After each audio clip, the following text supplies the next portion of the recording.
Hello, YouTube. Hey, what's up? What's going on? What the haps? So, week 46 numbers. Great numbers. Wonderful numbers.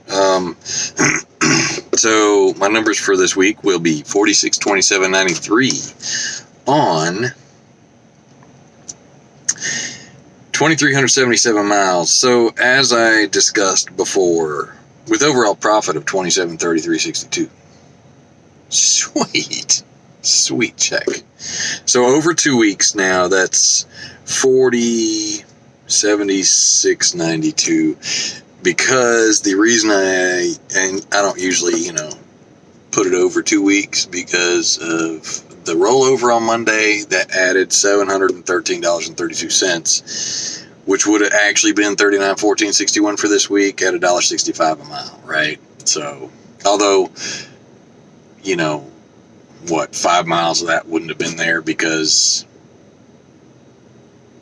the rollover, I had to finish dropping it from the High Point drop lot to where I was taking it to.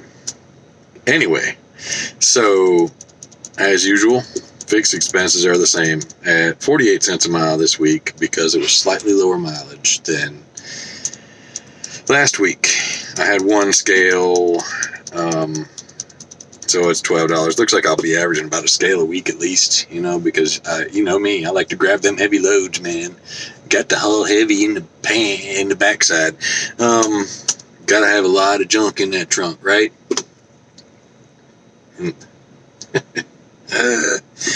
Anyway, so total expenses were $1894.31, which is actually less than last week?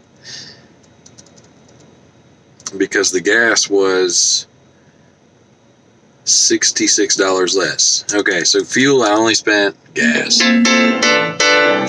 Shut up. I don't know you.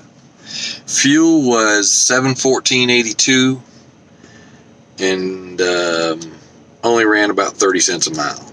Last week was like 31 cents a mile. So that is excellent. I filled up today, right? So I figured I'd fill up this afternoon when I got done running, whatever. And I couldn't find anything to carry over just a little bit to add another couple hundred to the kitty, but and cover some of the fuel costs for this week. So, or whatever costs I want to call it, it doesn't matter. It's still coming out of the same pot. So just to add it up to maybe get to, say, $5,000. If I had $363, $362 and some change, I could have made it to $5,000, man. Imagine that. And no, that's not true because, rollovers, technically, it's not the same. Technically. But, profit per mile ended up being $1.15 a mile, and profit a day ended up being $390.52 a day. If I dropped it down to what I should have made this week, it's still a nice, sweet, high number, guys. So, again, the potential of what you can do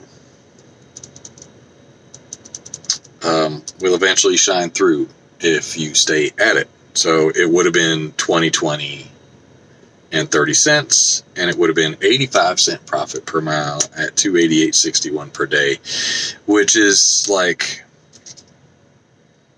as opposed to all the others I've done, $288.61.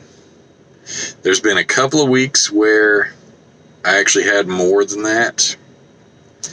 I ran slightly more mileage those weeks, but the average per se is, and that was like, what is that, 2, 3, 4, 5. That was the first 5 weeks, like right about where the free week was and where the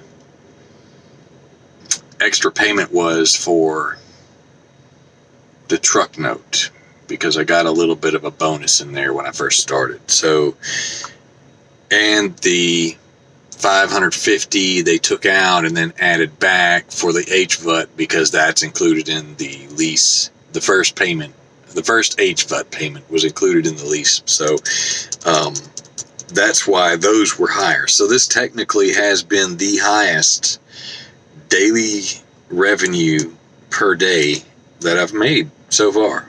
Will it stay that way? I'd like to say you have no choice, but you know, it might not. And regardless of whether or not it stays, the potential is there, guys. It's always there. You just gotta keep your feet on the ground and keep reaching for the stars. And if you know where that's from, you're telling your age. So unless that show has come out again, God, let's hope not. That wasn't the best show in the world as far as I'm concerned. So anyway, and yeah, by the way, guys, this is week 46. So you know what that means? There's 6 more weeks in the year. 6. That's it. And then this year's gone. This year is gone, people. Anyway, so I wanted to say some things because, you know, I'm over here parked, hit save, at the Pilot in Walton, Kentucky. And I pulled over here, I left, right? I ran my load, and I dropped it, and I came back. So I drove like 40 miles today because my drop was, say, 15, 17 miles down the road. Got unloaded, live unloaded, and got live unloaded and came back and filled up. So as a safety thing, you shouldn't fill up before you shut down, because if there's a thief in there, you know, they can get in and steal gas out of your vehicle. Fuel. They can steal fuel out of your vehicle. Although Schneider trucks, I know, are equipped with a anti-theft device. An anti-theft, a little thingamajig that goes inside the tank. You know, it stops the nozzle from going too far into the hole. So you can't really get that much siphoned out of there. I mean, what are they going to get out of there? It's not. I like to top mine off way up high, but it's not but maybe that far above it. So what would they get? Maybe a gallon? I don't know. But that's not what I'm planning on talking about here. So I filled up, I parked. So when I parked, I pulled back around. I was going to park in the same area I parked at last night, but it's not summertime. So the trash at this place, this is the best Pilot out of all of the 5 truck stops within this 20-mile radius, okay? Because the inside store is okay. It's got a Denny's, overpriced restaurant, and it has a halfway decent. It's got their standard roller food, and then it has their deli. So unlike some of these others that don't, they'll have the roller food, but they won't have the deli. So, you know, you can get a pizza, okay? For those of you who don't know, pie is pizza. Pizza is pie, okay? Same thing. It cuts in triangles, etc. All right. Anyway, so you can get a pie there. You can get salads. You can get chicken fingers, chicken wings, all that stuff. That's now, I don't even know why I'm saying all this stuff. Okay, but for me, this is the 1 out of 5, even though I would only give this place 3 stars max.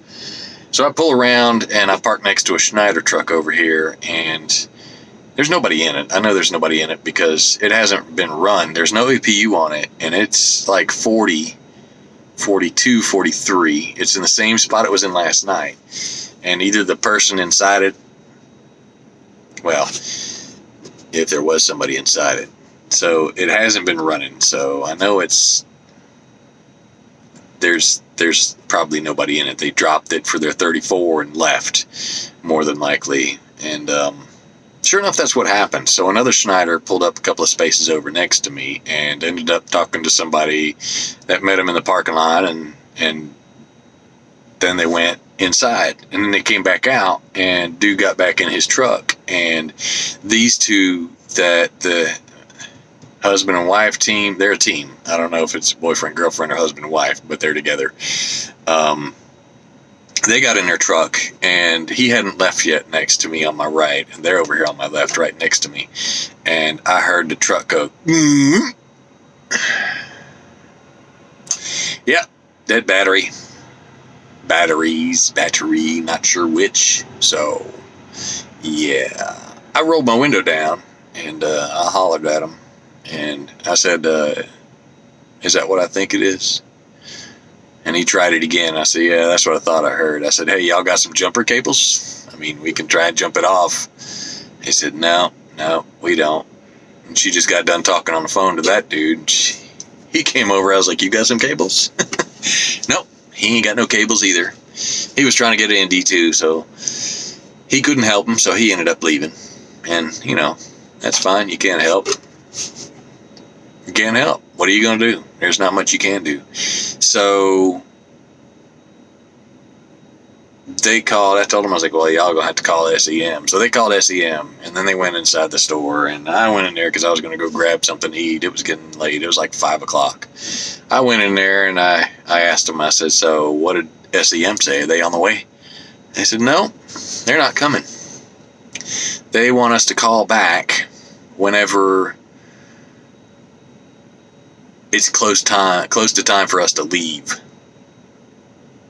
So I'm like, it's 43 degrees, 44 degrees out here. Now it's about 41. No, now it's 40, and it's 6:44. It's 43 degrees out here. It's cold, man. I'm telling you. To me. And yeah, it's above their parameters of their whatever degree it is for the truck to idle. So they're like, no, we're not going to come out there.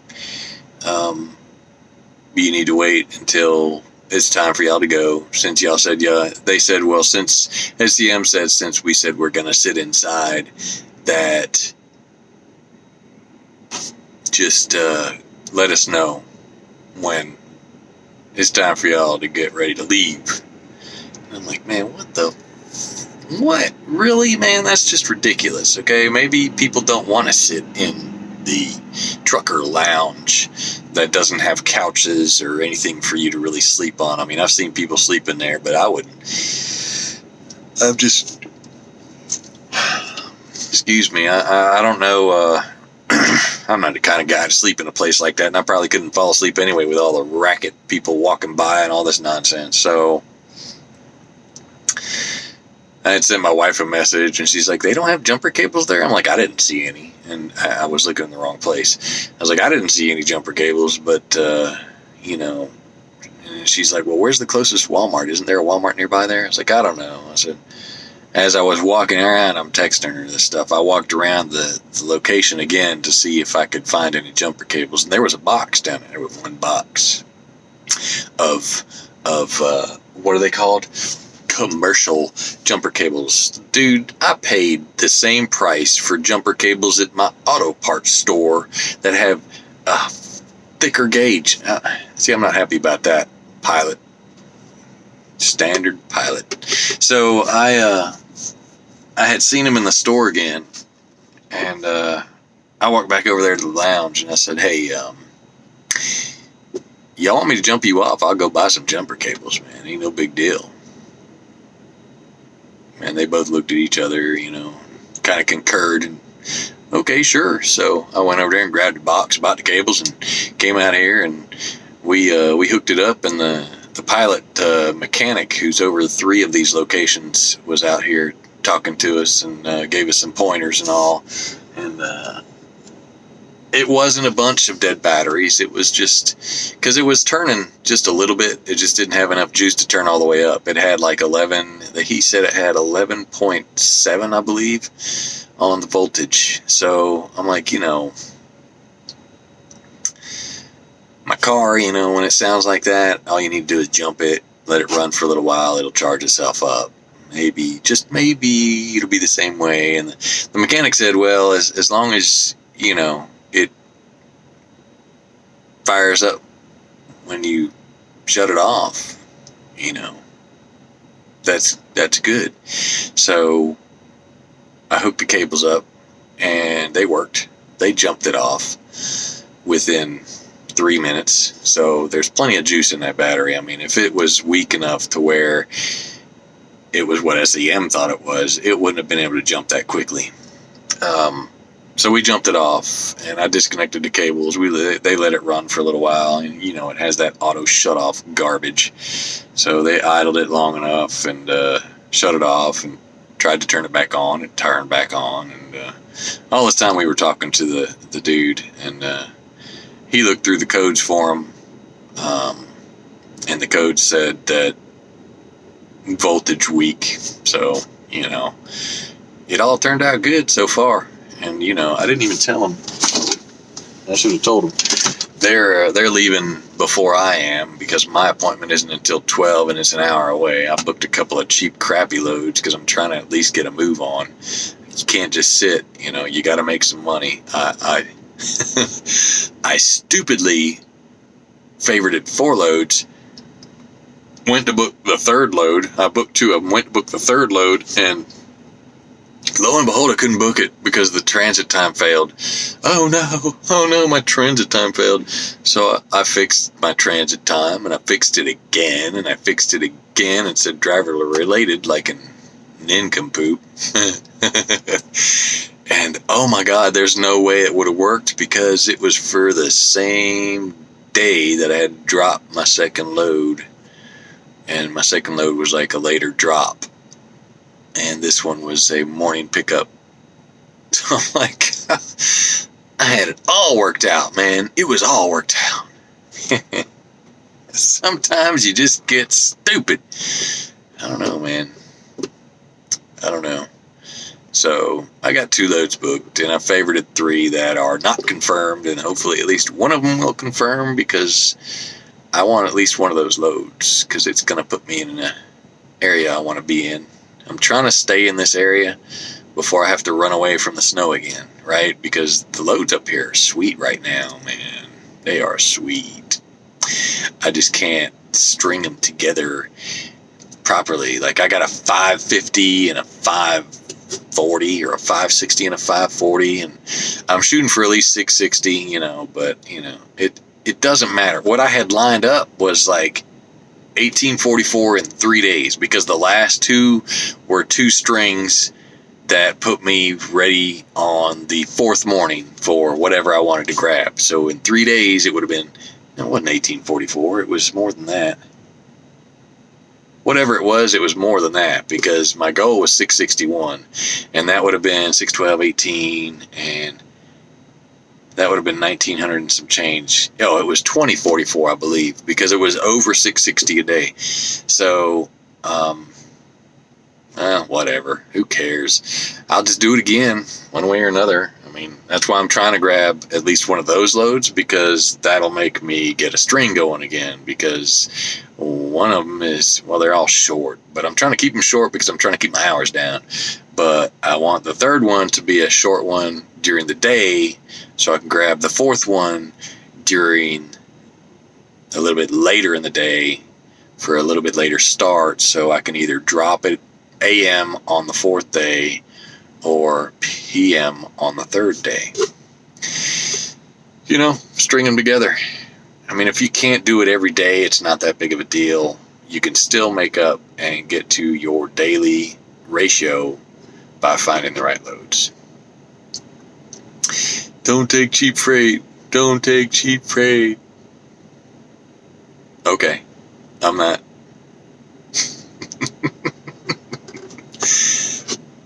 Taking freight that gets me, and the bad part about it is it's contract freight. It's not, whatever. I watched a Snorlord, or half a Snorlord video the other day. He's a good guy, and he was talking about the freight, and what's been going on in the markets. It's funny that all these businesses that have been failing are contract freight companies. So,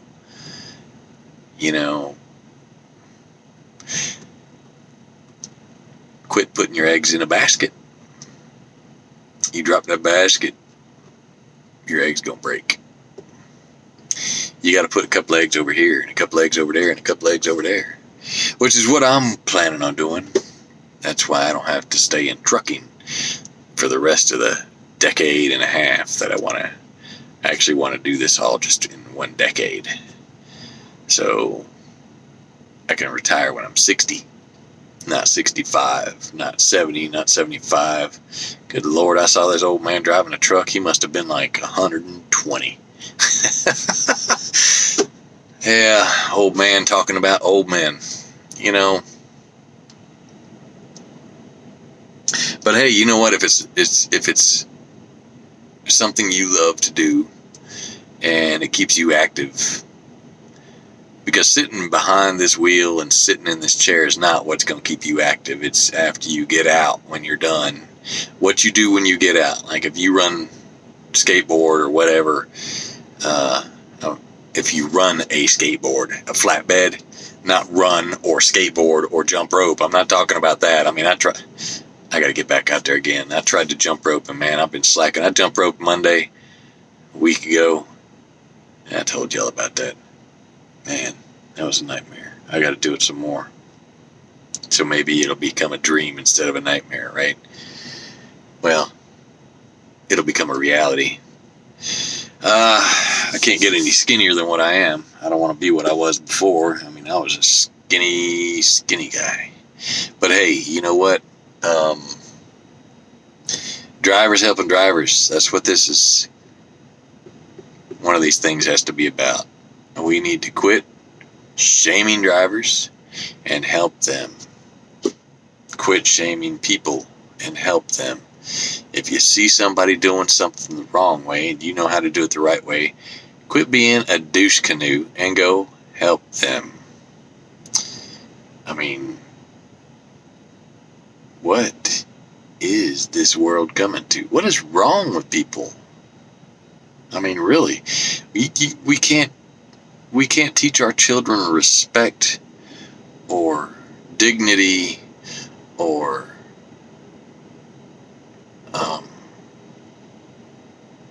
to be proud of the way they look. You let our children go walking around looking like street walkers and stuff, you know. I'm sorry, I'm a little bit old-fashioned, so I don't mind if you dress is above the knee or whatever, but I mean, some of these clothes that people are wearing, it looks like we have no respect for ourselves anymore. But man, I guess I'm old-fashioned. I don't know. And it's funny because I used to be one of the ones that was like, oh, y'all are old-fashioned, because I was the guy that had 2 earrings in one ear and long hair, and I had the Joe Dirt mullet look before that came out. I had a grunge look before that came out. I had all kinds of looks, man. I bleached my hair. So I guess I can't really say anything, you know. It's always going to be the younger generation going against the older generation. But, I mean, they still... My thing is the whole respect and courtesy and all that's gone away. I mean, I don't care how you look. It doesn't matter. I had a friend that had tattoos just about all over him and was one of the nicest guys you could have ever met. I mean, when I was younger, even now, I mean, but I don't get to associate with a lot of people now. When I was younger, I hung around with the losers and all. I mean, they're people too, you know. I mean, we're constantly putting people down, yet we all have the same issues. One way or another, we all have the same issues. You ain't no better. And I'm sure I've said this before. You ain't no better than anybody else. It's just not possible. So, you know, Jesus hung around people that were the ones that were the rejects. Ain't nothing wrong with it. You meet some real nice people that way. Anyway, I run my mouth again. Y'all keep the left door closed. Keep the hammer down.